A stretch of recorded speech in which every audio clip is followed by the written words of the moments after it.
வாங்க, வணக்கம். ஐர மீன் குழம்பு எப்படி வைக்கலான்னு பார்க்கலாம். இந்த ஐர மீனில் உள்ள கசடெல்லாம் வெளியே வர்றதுக்கு பாலையும் உப்பையும் போட்டு ஒரு 5 நிமிஷம் அப்படியே மூடி வச்சிடணும்பா.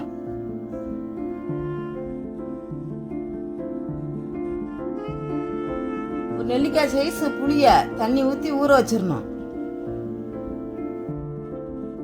15 பல்லு வெள்ளைப்பூடு, 1 ஸ்பூன் மிளகு போட்டு பேஸ்ட் பண்ணிடணும்.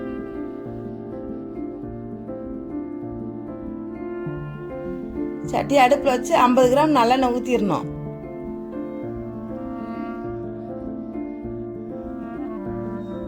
எண்ணெய் காயவும் 100 சின்ன வெங்காயம் நறுக்கி வச்சிருக்கேன், அதை போட்டு நல்லா வதக்கிடணும்ப்பா.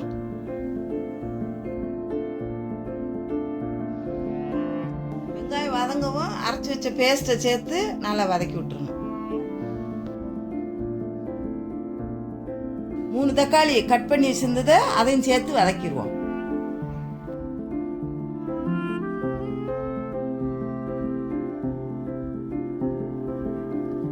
குழம்புக்கு தேவையான உப்பை சேர்த்துருவோம்.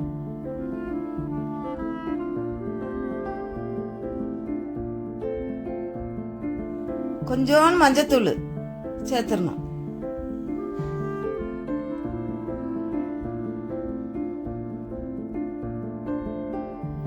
வீட்டில் அரைச்ச மசால் பொடி 2 ஸ்பூனு குழம்பு பொடிப்பா போட்டு புளி கரைச்சி வச்சிருந்ததையும் அதில் ஊற்றி கரைச்சி குழம்புல சேர்த்துடணும்.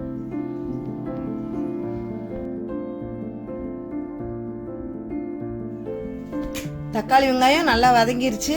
இப்போ நம்ம கரைச்சி வச்சிருந்த மசாலா அதில் சேர்த்துருவோம்.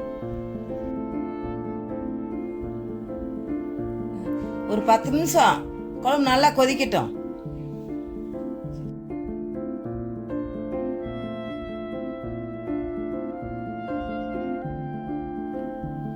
இப்போ 10 நிமிஷம் ஆயிடுச்சு. எண்ணெய் பிரிஞ்சு நல்லா வந்துருச்சு. நம்ம இப்போ கழுவி வச்சிருந்த மீனை குழம்புல சேர்த்துருவோம். 1/4 கிலோ மீனுப்பா.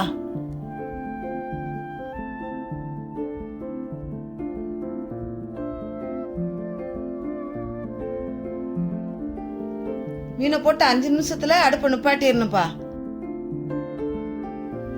சுவையான ஐர மீன் குழம்பு ரெடி ஆயிடுச்சு.